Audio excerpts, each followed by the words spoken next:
Aku tutor baru sosiologi di Bersinar. Saat ini aku mahasiswa di Fakultas Hukum UPN Veteran Jakarta semester 1. Salam kenal ya semuanya. Tapi aku mau minta 2 orang buat kenalan juga nih. Boleh dong satu cewek, satu cowok, sebutin nama, asal, dan kampus impiannya. Karena kan tema hari ini, atau tema minggu ini kan kampus impian. Boleh dong 2 orang?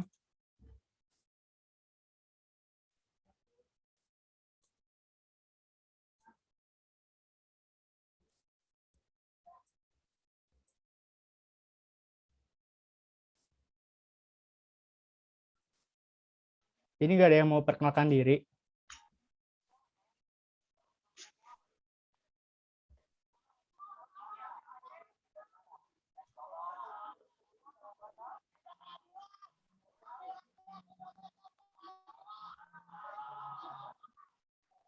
Rani, boleh dong kenalin diri. Aku izin nggak on cam ya.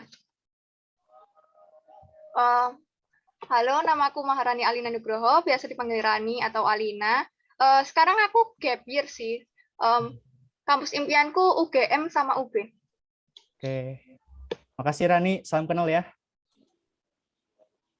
Satu lagi cowok dong, boleh.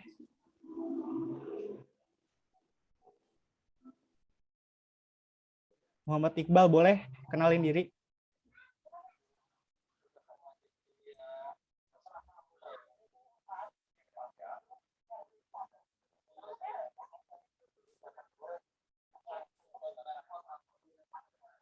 Halo.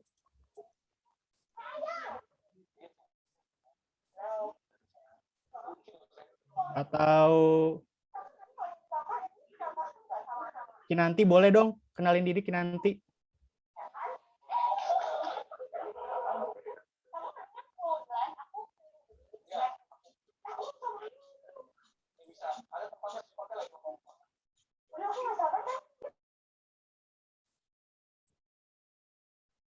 Oke deh, udah. Kita mulai aja ya kelasnya. Thank you ya yang tadi udah memperkenalkan diri. Teman-teman, aku mau di kelas ini, teman-teman aktif ya nanti, karena bakal aku catat siapa-siapa yang aktif dan akan dapat reward dari Bersinar. Dan aku juga mau di kelas ini kita aktif untuk berdiskusi, buat bertanya, dan aktif untuk berpendapat. Jadi teman-teman gak usah malu, karena kita di sini sama-sama belajar ya. Dan aku minta tolong satu lagi, kalau ada aku salah penjelasan atau salah kasih contoh, aku minta tolong buat kalian koreksi aku ya teman-teman. Paham nggak? Paham, Kak. Terima kasih. Sebelum masuk ke interaksi sosial, dari definisinya aku mau cerita sedikit tentang teori dari Aristoteles tentang zoon politikon. Jadi Aristoteles itu bilang bahwa zoon politikon artinya manusia adalah makhluk yang bermasyarakat.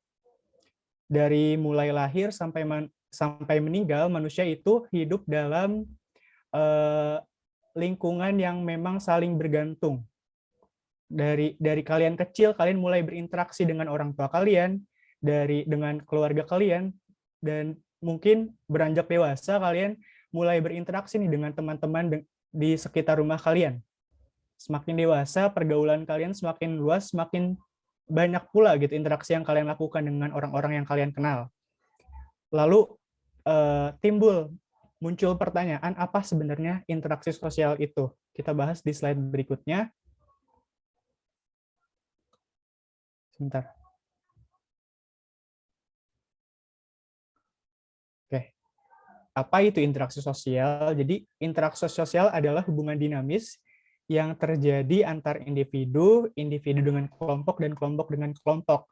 Artinya hubungan dinamis itu adalah hubungan yang bisa berubah-ubah, teman-teman. Jadi, hubungannya kadang-kadang bisa bersifat asosiatif, bisa bersifat disosiatif. Nah, seperti yang tadi udah aku katakan ya, interaksi ini bisa berwujud asosiatif atau mengarah kepada integrasi, mengarah kepada persatuan, mengarah kepada hal-hal yang positif, dan disosiatif atau interaksi yang mengarah kepada perpecahan, disintegrasi, dan hal-hal yang negatif.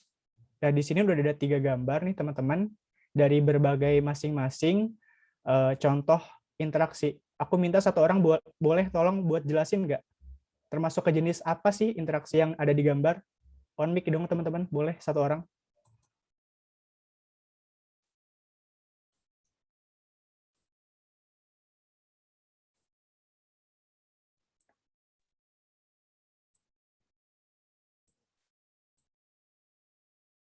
Ramen mau gak ramen? Ramen tolong on mic, bisa gak? Tiga-tiganya asosiatif, Kak. Interaksi sosial asosiatif. Antar individu kah atau gimana maksudnya? Oke. Yang pertama antar individu, yang kedua individu dengan kelompok, yang ketiga kelompok dengan kelompok. Oke, makasih ya Ramen. Jawabannya udah keren banget, benar kata Ramen. Yang gambar sebelah kiri ada 2 orang wanita itu termasuk ke antar individu, dan yang tengah individu dengan kelompok, dan yang paling kanan ada kelompok dengan kelompok. Paham ya teman-teman? Kita lanjut ke slide berikutnya. Sebentar. Tentang ciri-ciri interaksi sosial. Nah, menurut Charles P. Loomis, interaksi sosial ini memiliki 4 ciri. Yang pertama, jumlah pelakunya itu 2 orang atau lebih. Jadi interaksi tidak dapat terjadi kalau hanya dilakukan oleh 1 orang. Yang kedua, terdapat komunikasi dengan menggunakan simbol atau lambang. Maksudnya, interaksi ini atau komunikasi ini tidak hanya dilakukan dengan verbal atau ucapan, tetapi bisa juga dilakukan dengan simbol atau nonverbal gitu ya. Yang ketiga, terdapat tujuan yang akan dicapai.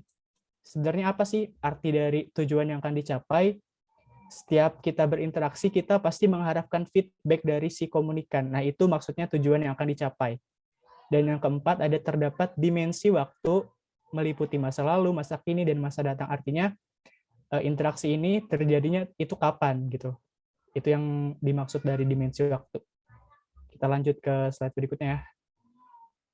Nah, ini seperti yang udah tadi dijelasin sama Ramen, ada 3 jenis interaksi sosial, individu dengan individu, individu dengan kelompok, dan kelompok dengan kelompok. Kalau individu dengan individu, contohnya nih ada perbincangan antara Lia dan Leo yang tentang curhat nih, tentang keluarganya. Lalu yang kedua ada individu dengan kelompok, seorang guru sedang mengajar sosiologi di kelas 12 IPS 3. Gurunya sebagai individu dan murid di 12 IPS 3 itu sebagai kelompok. Dan yang ketiga ada kelompok dengan kelompok, pertandingan futsal antara 12 IPS 2 dan 12 IPS 3. Nah, interaksi sosial ini juga dapat berjalan jika memenuhi 2 syarat ini. Yang pertama ada kontak sosial, dan yang kedua ada komunikasi. Tapi interaksi sosial ini tidak bisa dikatakan interaksi jika salah satu syarat ini nggak terpenuhi ya teman-teman. Jadi harus dua-duanya terpenuhi. Nah, kontak sosial itu artinya bertemunya 2 pihak atau lebih secara fisik atau melalui bantuan alat perantara. Artinya kontak ini nggak mesti harus bertatap muka, bisa melalui media lain, bisa melalui orang ataupun benda. Lalu yang kedua ada komunikasi, proses pengiriman pesan antara 2 orang atau lebih agar bisa dipahami penerima pesan. Kata kunci bisa dipahami. Kalau si penerima pesan nggak bisa memahami apa pesan yang disampaikan oleh komunikator, itu namanya bukan komunikasi itu ya, karena si penerima pesan tidak paham. Jadi si penerima pesan harus paham apa pesannya. Sampai sini ada yang mau ditanyakan nggak teman-teman? Kak, aku mau tanya. Ya boleh, Tadi kan Catherine. ada apa kalau nggak salah isyarat atau simbol atau lambang. Nah, yang simbol dan lambangnya itu contohnya gimana? Slide yang sebelumnya yang ciri-ciri. Ya, oke. Yang ini ya. Contohnya gini, kalau misalkan aku kasih jempol, artinya apa? Bisa dipahami nggak? Oh gitu ya, bisa Kak. Iya, oke gitu, atau enggak oke atau enggak hebat gitu kan. Terus aku kasih tepuk tangan gitu. Itu bisa dibilang simbol atau lambang. Jadi nggak perlu secara verbal, bisa melalui tindakan atau gestur tubuh ya. Catherine paham nggak? Iya Kak, paham. Makasih. Oke, sama-sama ya. Kita lanjut lagi ya. Nah, kontak sosial ini tadi kan termasuk ya syarat dari terjadinya interaksi sosial, yaitu ya benar banget kata Gati Asmara, interaksionisme simbolik itu salah satu teori juga sih, tapi di bab lain. Kita lanjut ya ke kontak sosial. Ini ada berbagai macam jenis. Yang pertama ada kontak positif, udah jelas ya, kontak yang mengarah ke bentuk kerjasama gitu ya, hal-hal positif. Berlawanan dengan kontak negatif, kontak yang mengarah ke bentuk pertentangan atau hal-hal yang negatif.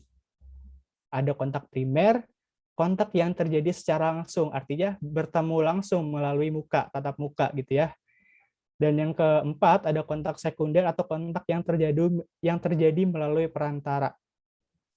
Bisa melalui benda ataupun orang lain.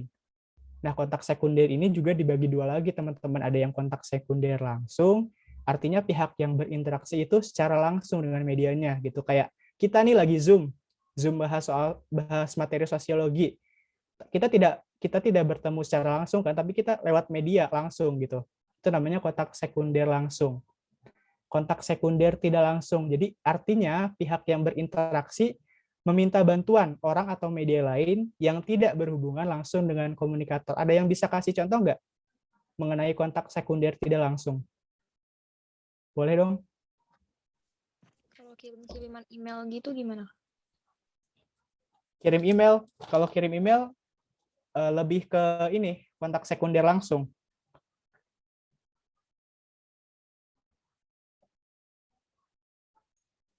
Minta tolong orang buat bantuin ngomong gitu nggak sih? Kayak nyampein.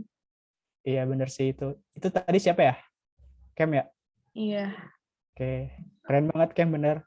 Bener kata Kem. Jadi arti kontak sekunder tidak langsung itu kita butuh bantuan orang lain. Contoh, aku minta tolong ke teman aku buat ngasih pesan ke teman aku yang satunya gitu kan, ada 3 orang nih. Jadi aku si A minta tolong B untuk ngasih pesan si A ke C gitu. Paham ya teman-teman? Jadi butuh bantuan orang lain. Kenapa? Kayak kurir gitu bukan? Boleh tolong diulangi gak? Kayak kurir. Iya benar. Iya kayak kurir ya. Paham ya teman-teman? Sebentar. Kirim salam lewat radio gitu masuk Kak? Iya, bisa. Itu masuk ke kontak sekunder tidak langsung. Bisa. Kita lanjut ya, slide berikutnya.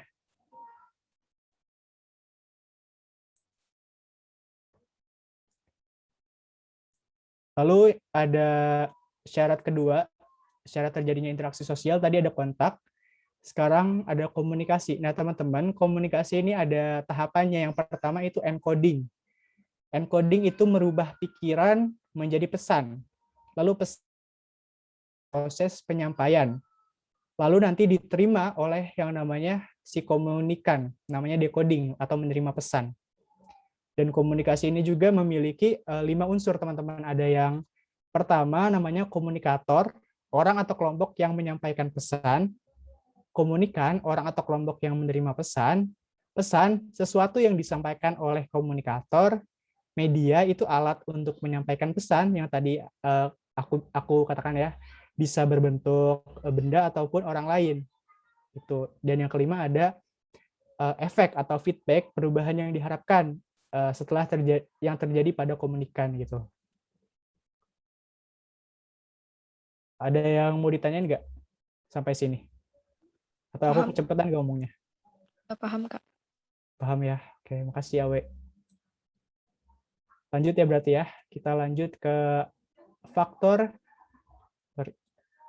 yang memengaruhi interaksi sosial dari internal. Jadi ada faktor internal, ada faktor eksternal. Kalau dari internal itu yang pertama untuk memenuhi kebutuhan hidup. Manusia berinteraksi untuk memenuhi kebutuhan hidupnya, bisa dimulai dari sandang, pangan, ataupun papan. Gitu ya. Kita nggak bisa memproduksi semua hal kita lakukan sendiri gitu. Jadi kita perlu berinteraksi, perlu yang namanya untuk memenuhi kebutuhan hidup. Itu faktor internal yang pertama. Yang kedua, untuk mempertahankan hidup atau mempertahankan diri. Gitu. Kita perlu berinteraksi untuk mempertahankan hidup. Ada yang bisa kasih contoh nggak untuk mempertahankan hidup itu maksudnya gimana sih?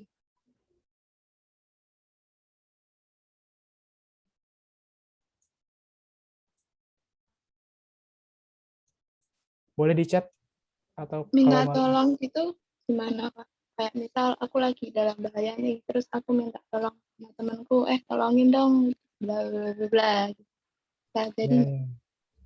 Ya bisa benar banget sih kata Catherine, itu juga bisa ya, salah satu contoh dari untuk mempertahankan hidup atau diri.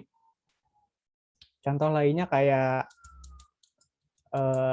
zaman dahulu misalkan zaman purba, manusia kan gimana bisa berinteraksi juga kan, walaupun dengan bahasa yang mungkin berbeda dengan yang sekarang gitu kan, mereka berinteraksi untuk mempertahankan hidup dari predator itu. Jadi sebenarnya kita berinteraksi itu udah dari zaman dahulu kala gitu loh teman-teman, walaupun memang berbeda gitu secara komunikasi atau kontaknya. Yang ketiga ada untuk meneruskan keturunan atau gen. Jadi ya ini udah jelas ya, kita berinteraksi untuk mencari pasangan, untuk meneruskan nih keturunan kita atau anak-anak kita gitu nanti. Yang keempat ada dorongan komunikasi, ada hal yang ingin disampaikan, ada hal yang ingin disampaikan oleh diri kita sendiri dan mendorong terjadinya interaksi gitu. Lalu yang berikutnya ada ini faktor-faktor interaksi yang memengaruhi interaksi sosial tapi dari eksternal gitu ya. Ini sering banget sih teman-teman muncul di UTBK tentang ini materi yang ini. Yang pertama ada imitasi, kecenderungan meniru atau mirip atau imitasi sikap, tindakan, tingkah laku atau penampilan fisik seseorang secara berlebihan. Nah, imitasi ini kata kuncinya imitasi, meniru atau mirip. Jadi nggak sama persis. Beda ya teman-teman sama identifikasi. Kalau identifikasi adalah kecenderungan atau keinginan dalam diri seseorang untuk menjadi sama persis atau identik dengan pihak atau dengan orang lain. Jadi bisa dibilang identifikasi itu tingkat kemiripannya lebih tinggi daripada imitasi gitu. Kalau imitasi cuman meniru, cuman mirip, kalau identifikasi itu sama persis dari atas sampai bawah. Gitu. Ada yang mau ditanyain nggak? Paham, Kak. Paham ya? Oke. Lalu yang ketiga ada sugesti. Maksudnya apa? Sugesti adalah sikap, pandangan, atau pendapat orang lain yang diterima tanpa dipikir ulang. Maksudnya gimana tanpa dipikir ulang? Jadi kita tuh terpengaruh oleh orang lain dengan secara tidak rasional, kita tuh menerima apa yang dikatakan oleh orang lain gitu. Kita tanpa dipikir ulang, kita melakukan tindakan itu. Contohnya, kamu ngelihat iklan di TV, ada baju keren, kamu tersugesti nih untuk membeli baju itu. Nah, itu contoh dari sugesti, teman-teman. Ada yang bisa kasih contoh nggak soal imitasi dan identifikasi?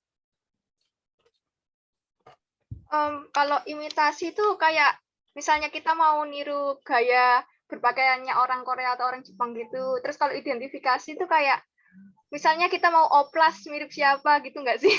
Iya, ya, benar banget sih, Rani, keren banget jawabannya, benar. Imitasi itu kayak pengen mirip aja gitu, pengen ya udah dari segi pakaian gitu kan, pengen mirip dengan seseorang yang kita anggap keren gitu. Kalau identifikasi dari atas sampai dari bawah sampai oplas, benar kata Rani, kita pengen sama persis nih sama satu pihak atau satu orang. Kalian pernah dengar gak sih cerita ada seorang cowok yang operasi plastik pengen mirip Superman, itu kan sempat viral gitu. Itu termasuk dari identifikasi ya teman-teman. Paham ya? Kak, Paham. Kak Ya. mau tanya. Oke, boleh Sherlinda, silakan. Identifikasi itu kalau cuma dilihat dari fisiknya doang atau sampai kayak dia ngubah tingkah laku atau apanya semuanya gitu? Iya. Oke, makasih pertanyaannya. Jadi, ya benar banget. Seperti apa yang kamu tadi tanya, identifikasi itu nggak cuma dari dalam apa ya, dari fisiknya juga, bisa juga dari kayak sifat gitu, cara berbicara, cara berjalan mungkin gitu. Pengen sama persis sama pihak yang kita inginkan gitu, pengen sama persis banget sama orang lain. Benar banget, gak cuma dari fisiknya, tapi bisa dari sifatnya atau perilakunya atau dari cara berbicara juga bisa. Paham ya, Serlinda? Paham, Kak. Makasih. Ini ada, ya oke, sama-sama. Ini ada yang nanya dari SA, kayak Angelica Konova dari Rusia, di Oplas sampai mirip Barbie gitu, itu identifikasi ya Kak? Iya, itu namanya identifikasi sampai keinginan untuk sama persis sama si Barbie itu termasuk identifikasi ya teman-teman. Paham ya Esa?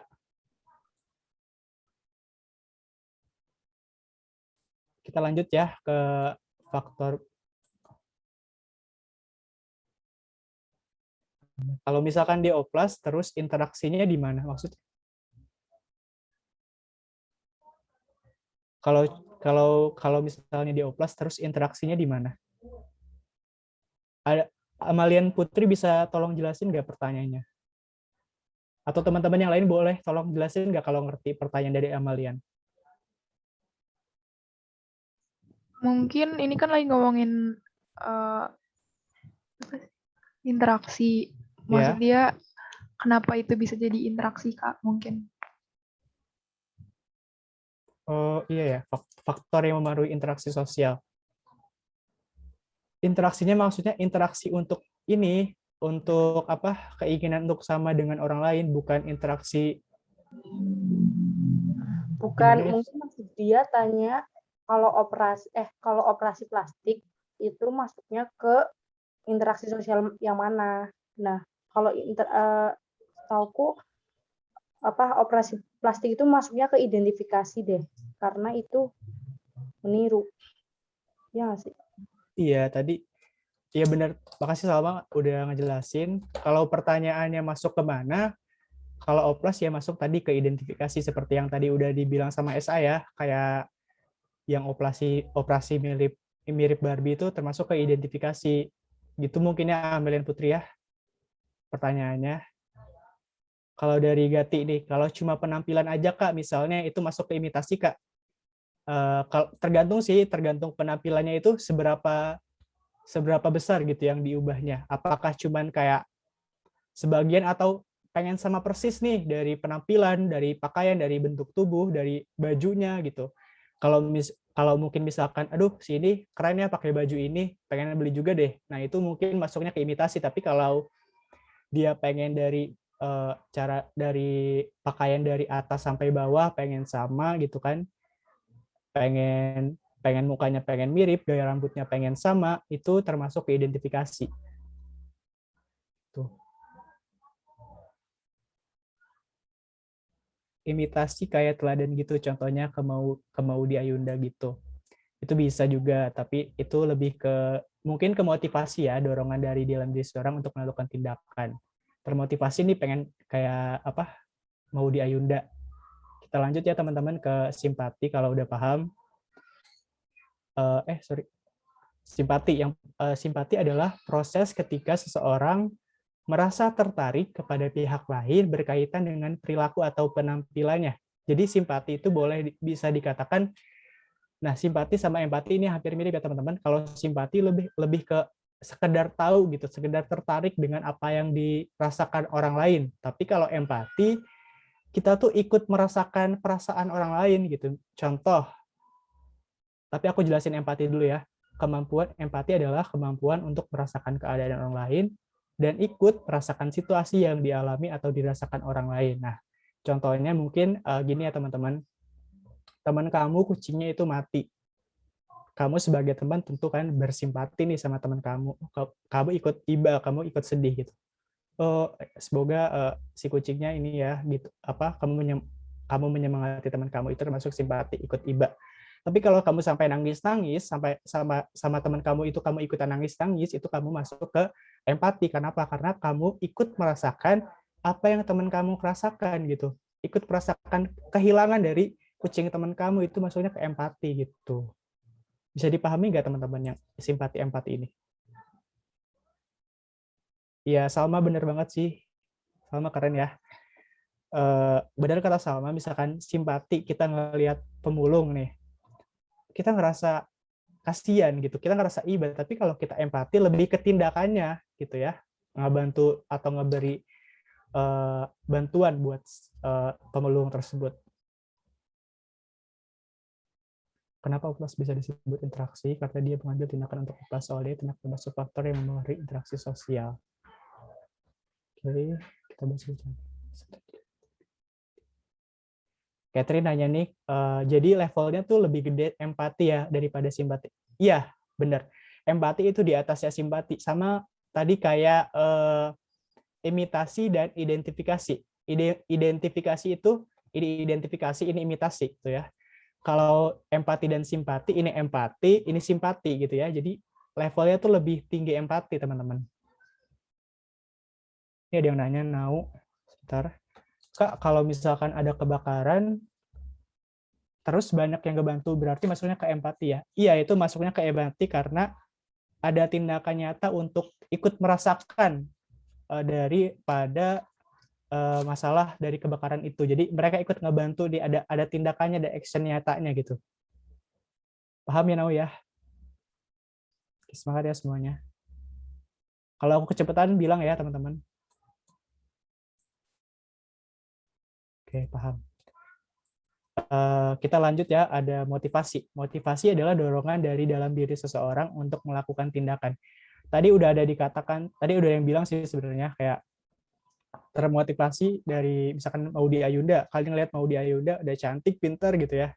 Termotivasi pengen belajar giat buat kayak Maudy Ayunda, itu namanya motivasi. Tapi dorongan dari dalam diri seseorang gitu. Maudy Ayunda kan nggak pernah bilang buat ke kalian buat rajin belajar atau gimana. Tapi kalian merasa ada dorongan gitu untuk melakukan tindakan agar agar goals kalian tercapai gitu, kayak Maudy Ayunda misalkan. Itu bisa disebut motivasi. Tapi bisa juga sih disebut imitasi gitu. Mungkin kalian pengen seperti Maudy Ayunda dengan dari cara berbicaranya atau dari segi pendidikannya kalian pengen mirip sama Maudy Ayunda, itu bisa termasuk motivasi, bisa termasuk imitasi gitu, teman-teman. Paham ya teman-teman? Ada yang mau ditanyakan nggak sampai sini? Kak, itu motivasi itu nggak selalu berupa tindakan yang positif gitu kan? Bisa dorongan dari dalam diri seseorang untuk melakukan tindakan yang mungkin negatif gitu, termasuk motivasi juga, Kak.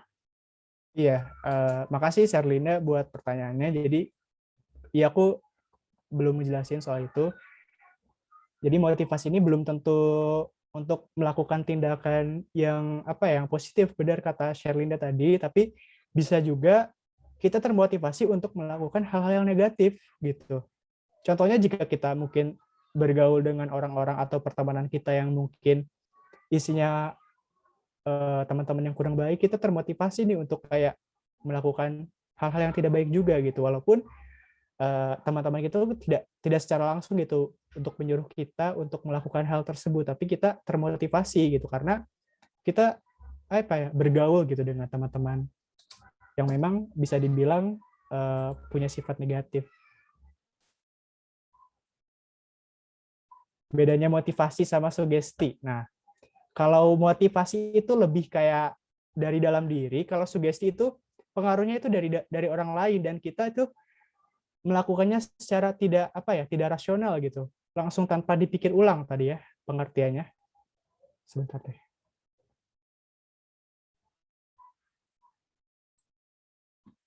Tadi sugesti tanpa dipikir ulang, kalau motivasi lebih berpikir tapi secara rasional gitu. Kita memikirkan dulu tindakan yang akan kita lakukan, baru kita melakukan tindakan tersebut. Dan bedanya seperti yang udah tadi kakak bilang, kalau motivasi itu nggak ada kayak tindakan pengaruh dari orang lainnya, tapi muncul dari dalam diri sendiri gitu. Tapi kalau sugesti lebih kayak pendapat dari orang lain atau dorongan dari orang lain yang membuat kita melakukan tindakan suatu hal. Paham ya, Catherine? Paham nggak? Apa belibet ya ngomongnya?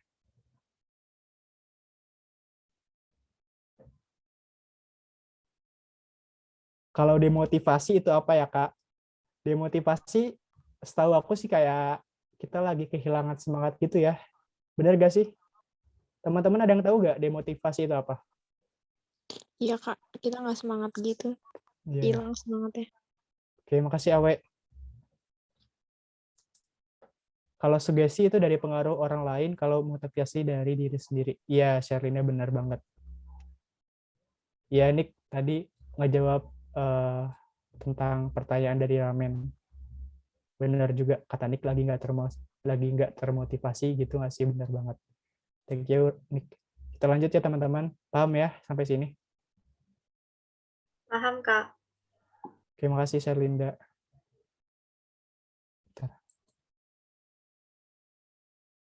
Motivasi udah. Nah, teman-teman, interaksi sosial ini juga ada berbagai jenis, tapi secara garis besar, interaksi ini seperti yang udah tadi aku bilang ya, ada dua, asosiatif dan disosiatif. Kalau asosiatif itu interaksi yang mengarah kepada persatuan, mengarah kepada integrasi, dan efeknya itu dapat meningkatkan hubungan solidaritas antar individu maupun kelompok. Sebaliknya, disosiatif adalah interaksi sosial yang mengarah kepada suatu perpecahan atau disintegrasi. Tuh. Nah, asosiatif ini ada jenis-jenisnya lagi, teman-teman. Gitu. Kita ke next slide. Yang pertama ada kerjasama. Materi ini juga sering muncul ya di UTBK. Kerjasama apa sih kerjasama, Kak? Kerjasama adalah usaha bersama antara perorangan atau kelompok untuk mencapai tujuan bersama. Paham ya sampai sini? Nah, kerjasama ini ada 4 jenis, teman-teman. Yang pertama ada tawar-menawar atau bargaining. Contohnya itu artinya adalah bentuk mengenai perjanjian, pertukaran barang atau jasa antara dua pihak atau lebih. Boleh dong aku minta satu orang buat kasih contoh nih soal tawar-menawar atau bargaining. Kayak di pasar gitu kan, Kak? Ya, benar banget, Awe. Makasih, keren jawabannya. Sebenarnya tawar-menawar itu ya biasa aja gitu, kayak tawar-menawar dalam transaksi barang atau jasa gitu ya. Ketika dua orang menyepakati masalah perjanjian pertukaran atau transaksi barang jasa. Kayak di pasar kalau kata Awe. Berikutnya ada kooptasi atau cooptation.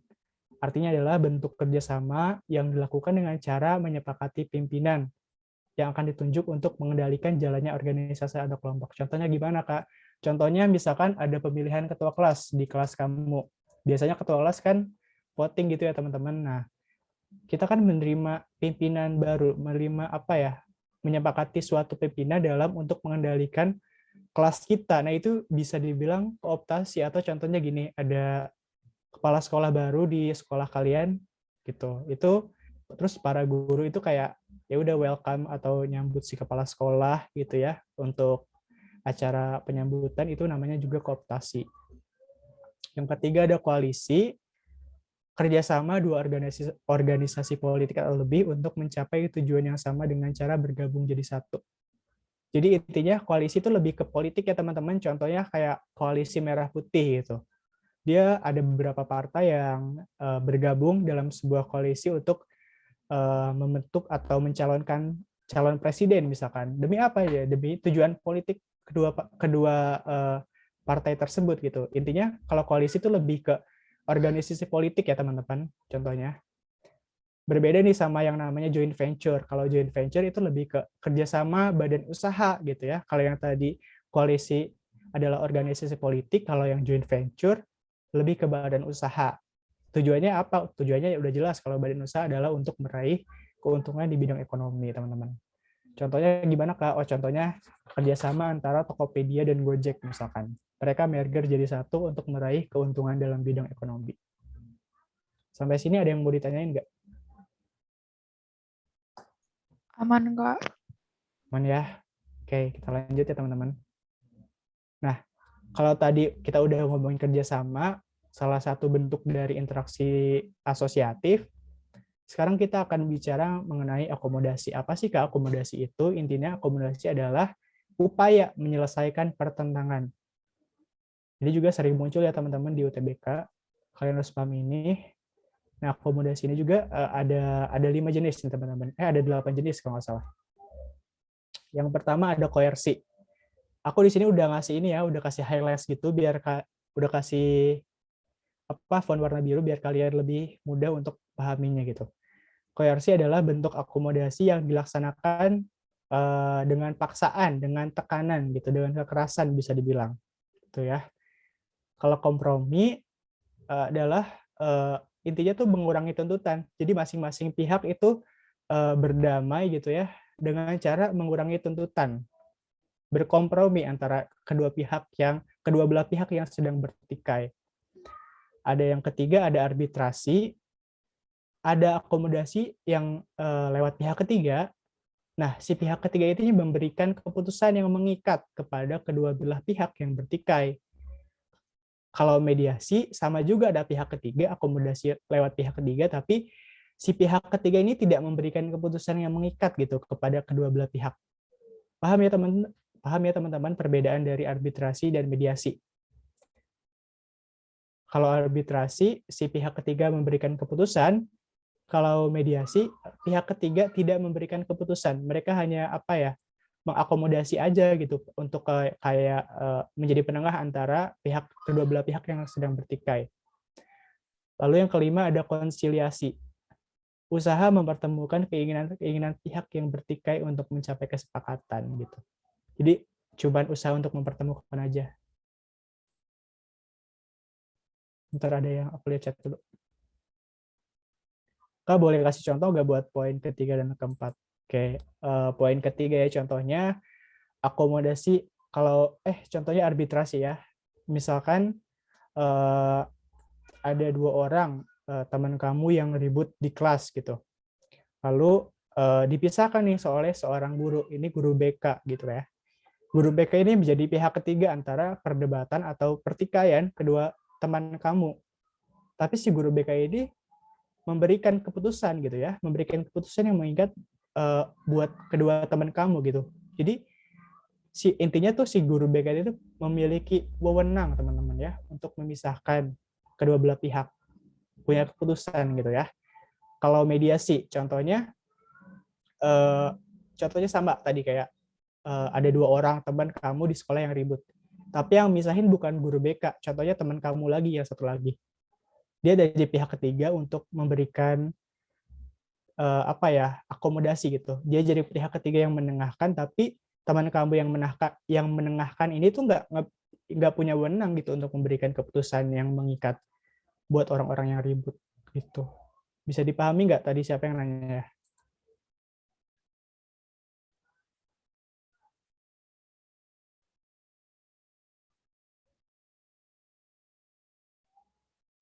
Kalau arbitrasi lembaga peradilan nggak sih?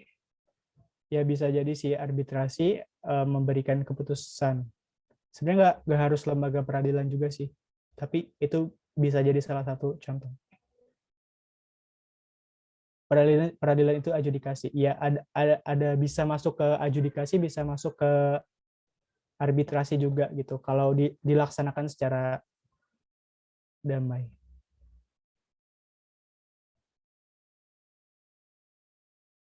Tadi aku bacain chat dulu. Ada yang nanya ini, Nau, Kak kalau koersi sama koersif itu sama nggak ya? Sama ya, Nau. Sama-sama melakukan akomodasi dengan cara pemaksaan atau kekerasan.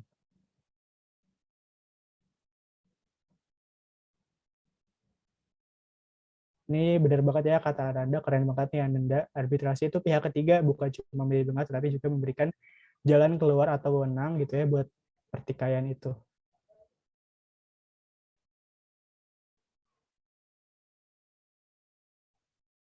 Oke, ada yang nanya ini contoh koersi, Kak.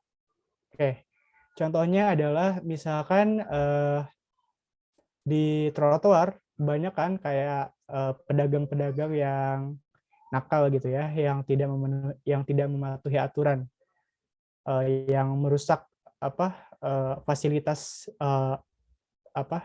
trotoar gitu. Lalu ada Satpol PP yang mengatur atau membereskan pedagang-pedagang tersebut dari trotoar. Tapi dengan cara kekerasan, contohnya mereka memaksa gitu kan, memaksa untuk si pedagang-pedagang itu untuk mematuhi aturan, itu bisa termasuk koersi. Atau gini, misalkan ada dua orang yang ribut gitu ya, misalkan ini ribut mulu dari tadi, 2 orang ribut, tapi yang penengahnya itu guru kamu gitu, tapi si guru ini tuh memisahkan dengan cara ngejewer kamu, misalkan dengan cara kekerasan gitu, itu bisa termasuk ke koersi ya teman-teman. Paham ya, Sarah?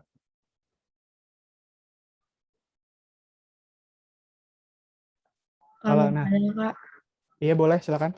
kalau misalnya contoh koersi, misalnya preman dia mau minta uang ke kita, terus dia ngancem kita, akhirnya kita ngasih uang, itu dia contoh koersi apa bukan?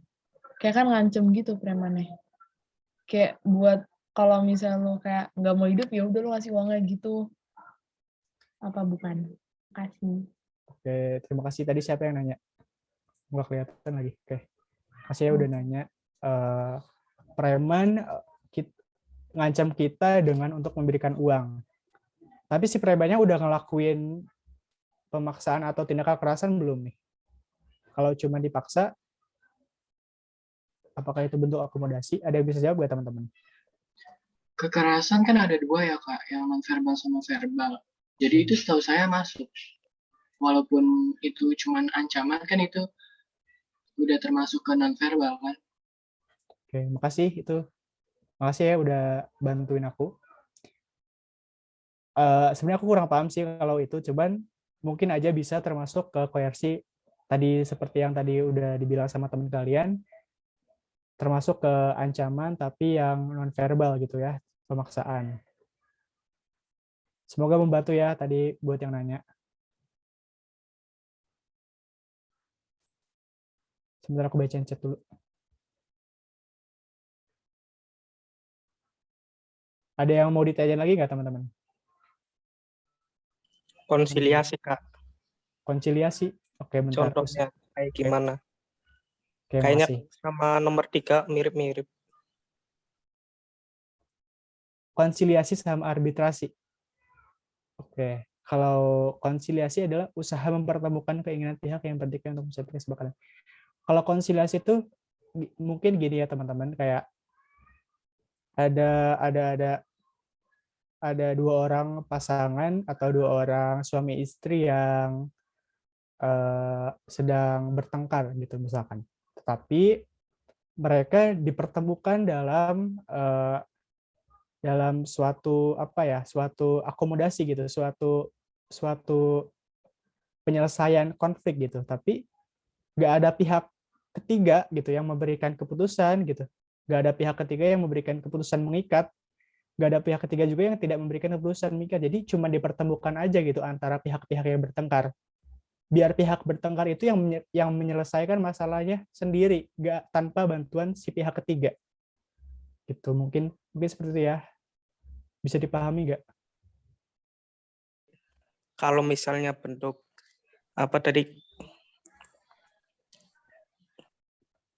Apa konsiliasi?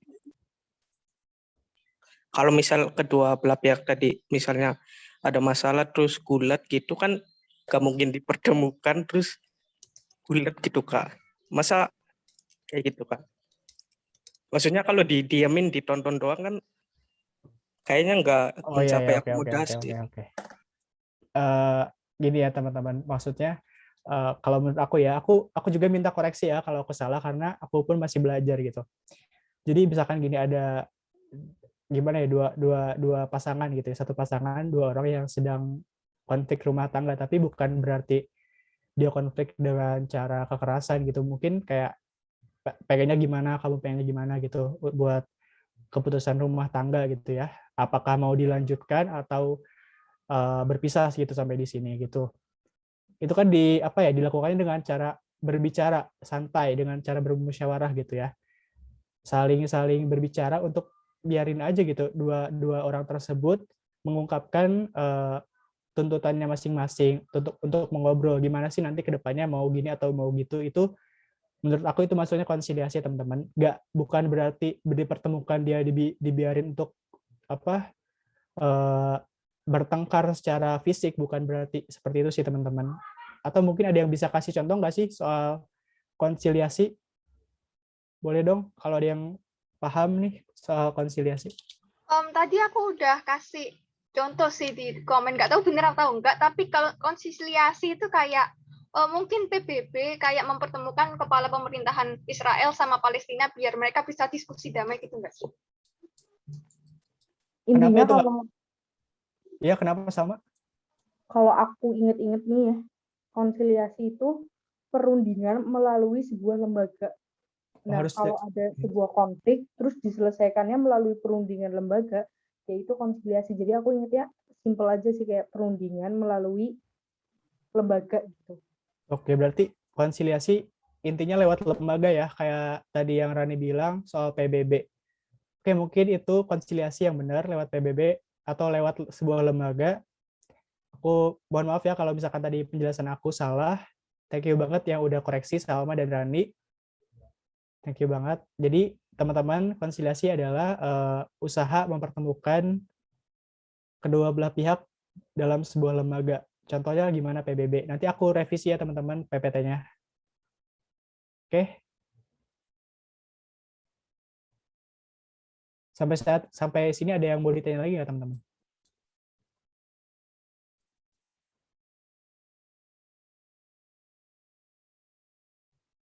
Kalau nggak ada aku Aman, lanjut Kak. ya. Aman ya? Oke, makasih Ramen.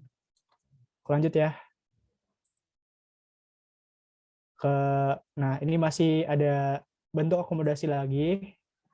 Ada toleransi. Artinya adalah sikap yang menghargai perbedaan yang ada dalam masyarakat. Kita kan semua tahu ya bahwa masyarakat di Indonesia adalah masyarakat yang multikulturalisme, terdiri dari berbagai macam suku, bangsa, agama, maupun ras. Nah, sikap toleransi ini juga salah satu sikap yang paling penting kita junjung gitu ya, untuk menghargai perbedaan yang ada di masyarakat kita gitu. Yang ketujuh ada stalamet gitu ya, pihak yang bertikai mempunyai kekuatan yang seimbang sehingga pertikaian berhenti pada titik tertentu. Jadi si masing-masing pihak yang bertikai ini sadar gitu bahwa mereka tuh sama gitu ya kekuatannya. Pada titik tertentu mereka memutuskan buat menyudahi konflik ya, menyudahi pertikaiannya karena merasa kekuatannya seimbang. Contohnya, ada yang bisa kasih contoh nggak soal stalamet sebelum aku kasih Itu contoh? yang Yang gitu nggak sih, Kak? Uni Soviet sama Amerika Serikat. Iya, bener banget sih Sherlinda, keren jawabannya.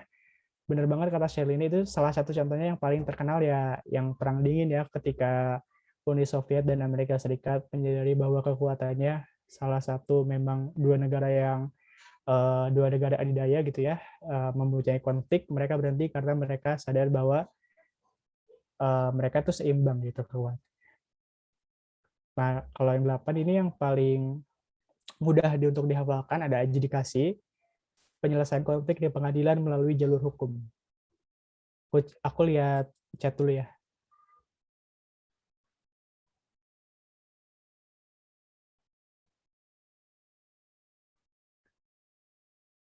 Ramen, ada yang mau ditanyain nggak, Ramen? Itu sih Kak yang tadi nanya, kayak masih bingung gitu. Konsiliasi ya? Aduh, sorry.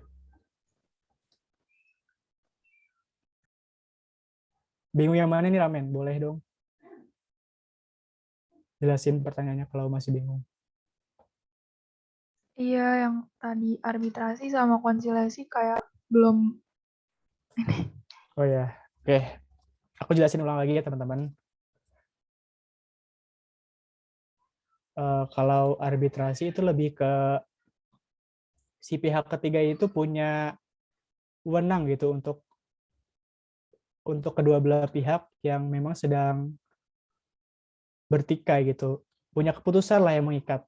Ada mungkin dalam bentuk perjanjian atau yang lainnya mungkin. Kalau konsiliasi lebih ke, kalau tadi teman-teman kalian bilang itu lebih ke lembaganya aja gitu, mempertemukannya. Belum tentu si lembaga itu memberikan keputusan yang mengikat buat para pihak yang sedang berkonflik atau bertikai gitu ya.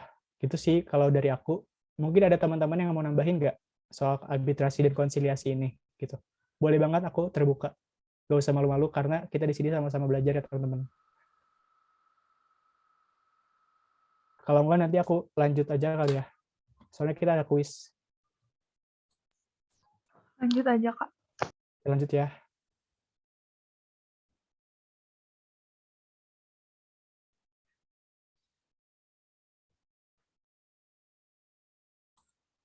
Ya ini lumayan susah ya emang kalau di soal. Sering-sering muncul nih soal-soal kayak gini. Nanti kalau ada yang mau ditanyain lagi, nanti kalian boleh DM aku ya, nanti Instagramnya aku taruh di akhir. Nah, ini ada bentuk-bentuk dari interaksi sosial asosiatif, ada asimilasi. Contohnya, pengertiannya adalah proses peleburan dua atau lebih kebudayaan menjadi satu kebudayaan tunggal yang mengarah kepada hilangnya perbedaan. Kalau aku ngapalinya gini, A tambah B sama dengan C gitu. Itu biar gampang aja sih. Contohnya itu, kalian tahu nggak sih musik dangdut itu salah satu bentuk asimilasi dari musik musik Melayu dan musik India. Baru nanti muncul yang namanya musik dangdut. Itu salah satu contoh dari asimilasi. Ada yang tahu lagi nggak contoh asimilasi lain-lainnya?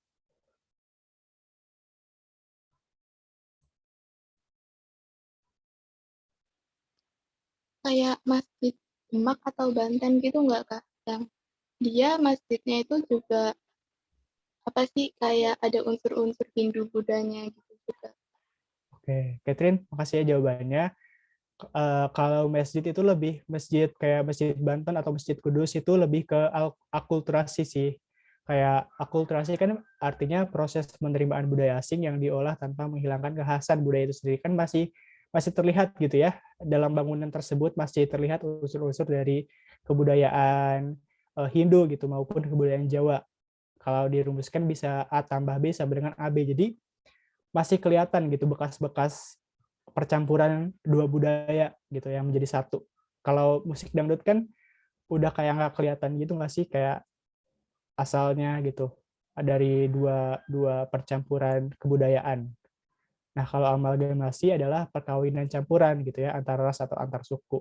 Ini juga bagus sih buat integrasi nasional. Ini asimilasi, akulturasi, dan amalgamasi.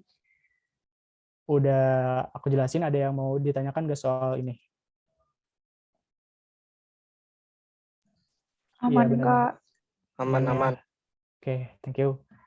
Ya benar banget kata Amrian Putri, kalau masjid itu akulturasi karena masih bisa dibedain. Kalau asimilasi itu menghasilkan satu kebudayaan yang baru yang sudah nggak bisa diidentifikasi lah perbedaan atau asal muasalnya itu dari kebudayaan yang seperti apa sih gitu. Kalau paham kita lanjut ya ke slide berikutnya. Nah, ini masuk ke disosiatif gitu ya, interaksi sosial disosiatif. Ada persaingan gitu. Individu atau kelompok bersaing untuk mencari keuntungan tanpa menggunakan kekerasan. Gitu ya. Tapi teman-teman ada yang tahu nggak sih kenapa persaingan ini digolongkan ke disosiatif? Padahal kan persaingan bisa gitu ya mempererat suatu hubungan, atau kenapa gitu ya persaingan bisa bisa termasuk ke disosiatif. Padahal kan persaingan kan sudah biasa aja gitu, persaingan bola atau persaingan futsal. Ada yang bisa jawab nggak? Karena bisa menimbulkan perpecahan gitu nggak? Iya, Catherine, makasih jawabannya, benar banget. Kata Catherine, karena bisa menimbulkan perpecahan. Kenapa bisa menimbulkan perpecahan? Karena dalam suatu bentuk persaingan bukan tidak mungkin salah satu dari pihak yang bersaing itu melakukan tindakan yang curang gitu. Jadi tindakan curang itu dapat menimbulkan konflik juga nanti pada akhirnya. Jadi termasuk nih persaingan itu ke disosiatif atau tindakan atau interaksi sosial yang mengarah bisa kepada perpecahan gitu teman-teman.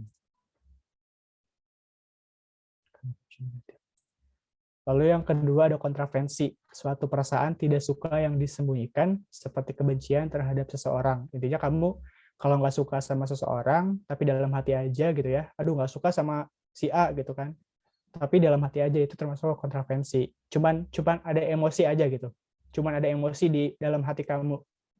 Kalau persaingan itu lebih ke kontak. Kalau pertentangan ada kontak, ada emosi gitu ya. Pertentangan atau konflik adalah proses sosial yang dilakukan oleh individu atau kelompok dalam mencapai tujuannya disertai dengan kekerasan gitu. Jadi ada kontaknya, ada emosinya kalau di pertentangan. Sampai sini ada pertanyaan nggak teman-teman? Paham, Kak. Paham ya? Sebenarnya udah sih materinya sampai sini. Tapi kita ada kuis sih teman-teman. Tuh. Aku minta tolong sambil aku buka kuis, kalian ini ya isi dulu bit.ly/kelas bersinar buat bahan evaluasi kekurangan cara mengajar aku biar bisa aku perbaikin teman-teman. Aku minta tolong ya buat kalian jangan lupa diisi.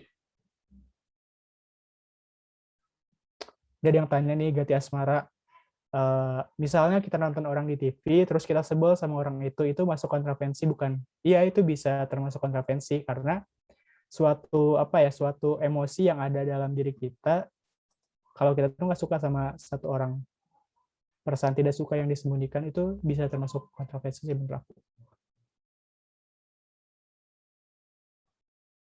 Tapi kontroversi aku pernah lihat contohnya itu termasuk kayak gosip sama fitnah.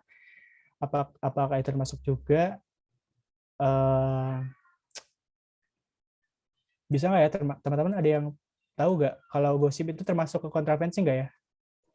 Bisa, Kak, kayaknya. Kenapa Ramen? Karena kan cuma ngomongin di belakang aja, nggak ada kontak. Oh ya.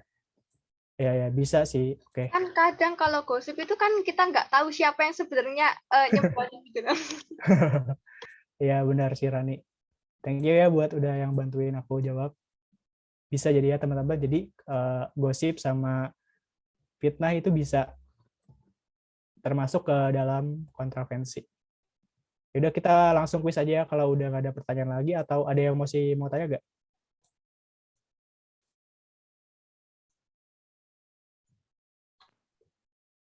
Aman, Kak. Kuisnya di ini ya, di Quizizz teman-teman. Sebentar. Bagi link evaluasinya. Nih bit.ly/kelas bersinar. Saya kalau buka, aku stop share screen dulu ya teman-teman.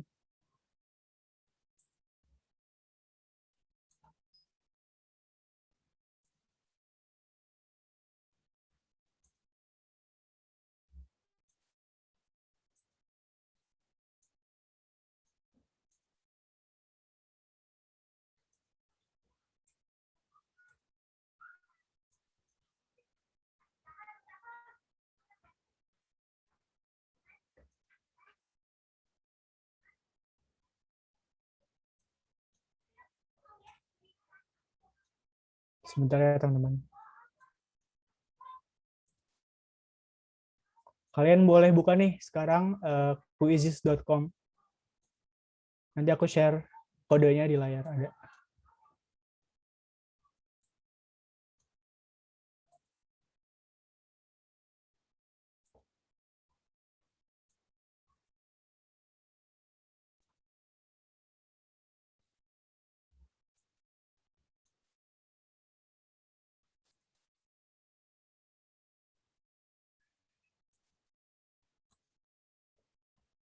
Udah kelihatan belum teman-teman kodenya? Belum, Kak. Belum kelihatan ya? Belum, Kak. Belum, Kak. Oke, bentar.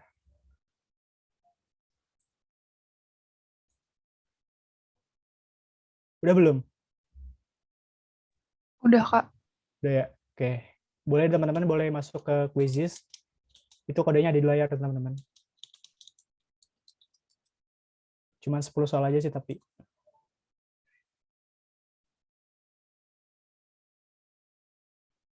Bisa ya, Man? Coba aku bagi chat ini ya.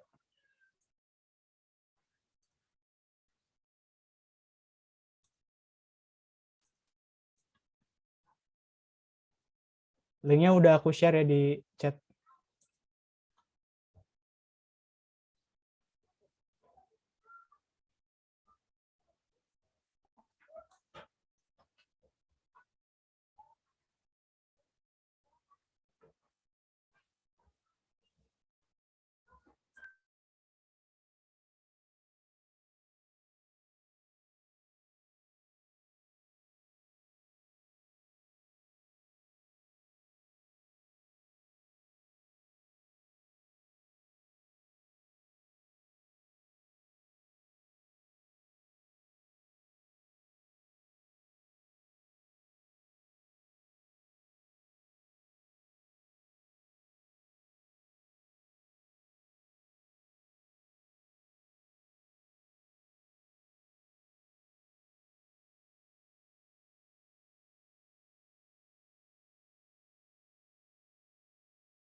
Udah bisa kita mulai belum ya?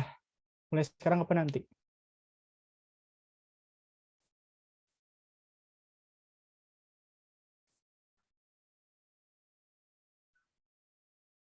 Aku mulai ya, teman-teman. Kuisnya aku mulai ya. Oke.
Oke, udah ya.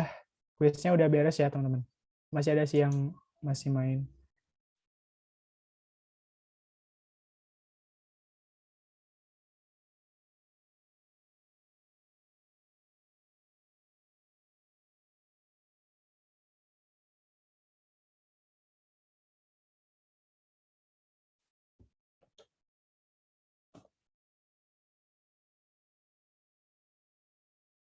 Mungkin udah ya, teman-teman.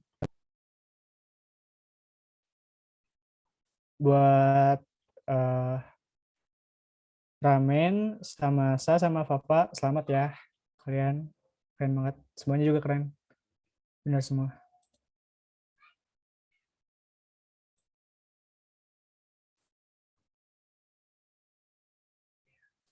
Oke.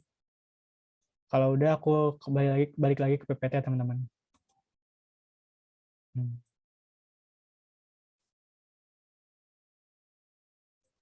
Kalian udah pada ngisi ini belum? bit.ly/kelas bersinar reviewnya. Minta Udah, tolong Kak. ya buat. Oke, makasih Catherine. Buat yang belum, tolong isi ya teman-teman. Dan ini buat yang mau traktirin bersinar, boleh banget di ini linknya, bit.ly/traktir bersinar. Oke, sebelum aku tutup kelasnya, aku mau ucapin terima kasih buat kalian yang udah datang ke kelas pertama aku di bersinar kelas sosiologi. Dan aku mau minta maaf kalau misalkan ada penjelasan yang kurang jelas dan salah gitu ya. Dan aku juga mau ucapin terima kasih buat kalian yang udah aktif di kelas aku dan udah ngebantuin tadi aku jawab beberapa pertanyaan. Terima kasih dan sampai ketemu di kelas-kelas bersinar selanjutnya. Jangan lupa terus join. Aku mau kasih sedikit kayak closing statement aja sih. Tetap semangat belajarnya. Insya Allah pasti bakal ada hasilnya gitu ya buat kalian ke depannya. Tetap semangat. Dan itu ada Instagram aku buat kalian yang teman-teman mau tanya soal sosiologi. Kalian boleh DM aku, nanti aku jawab di Instagram. Oke? Cukup sekian Terima kasih kelas banyak, hari. Kak. Ya, sama-sama. Aku tutup ya. Wassalamualaikum warahmatullahi wabarakatuh. Terima kasih semuanya yang udah datang ya. Waalaikumsalam. Terima kasih, Kak. Terima kasih banyak, Kak. Terima kasih banyak, Kak. Ya, sama-sama teman-teman. Terima kasih, Kak. Oke. Oh ya, belum dokumentasi lagi. Teman-teman yang masih di bersinar, masih join, tolong on cam dong.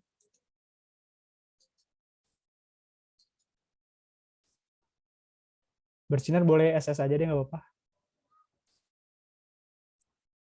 Oke, makasih ya Rani, udah on cam.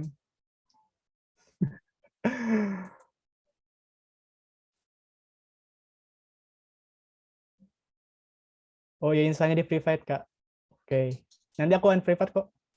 Tapi kan bisa di DM kalau private juga.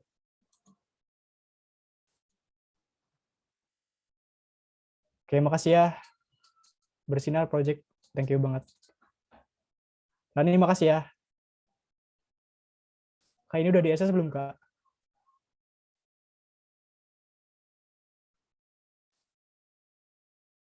Oke, udah.